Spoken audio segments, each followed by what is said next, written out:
మొన్నొచ్చిన గాలి దుమారంకి మా చెట్టు మామిడికాయలు చాలానే కింద పడ్డాయి. కొన్నిటికి దెబ్బలు కూడా తాకాయి. అవి తినొచ్చో లేదో ఏం చేద్దామని ఆలోచిస్తే నాకొక ఐడియా వచ్చింది. ఈ మధ్యనే నేను పర్మాకల్చర్ మీద ఒక వీడియో చూశాను. నాకు ఆ కాన్సెప్ట్ బాగా నచ్చింది. మీరు పర్మాకల్చర్ గురించి ఎప్పుడైనా విన్నారా? పర్మాకల్చర్ అంటే మనం నేచర్ని మిమిక్ చేయడం. అంటే ఒక ఫారెస్ట్ ఎలా ఉంటుందో అలాగే న్యాచురల్గా సస్టైనబుల్ ఎకోసిస్టమ్ని పెంచడం అన్నమాట. మన చుట్టూ చాలాసార్లు మామిడి, సీతాఫలం లాంటి పండ్లు పాడైపోతుంటాయి కదా. చాలామంది వాటిని వేస్ట్ అని వదిలేస్తారు. కానీ నేను అలా చేయట్లేదు. ఈ పాడైన పండ్లతో ఒక న్యాచురల్ ఫ్రూట్ ఫారెస్ట్ని తయారు చేద్దాం అనుకుంటున్నాను.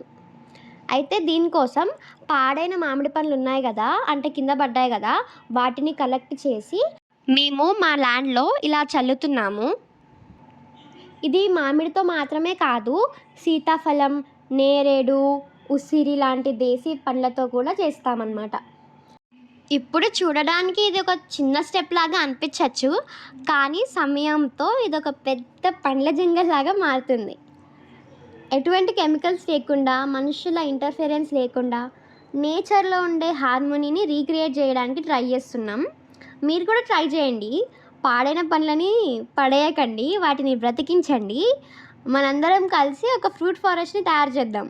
ఏమంటారు?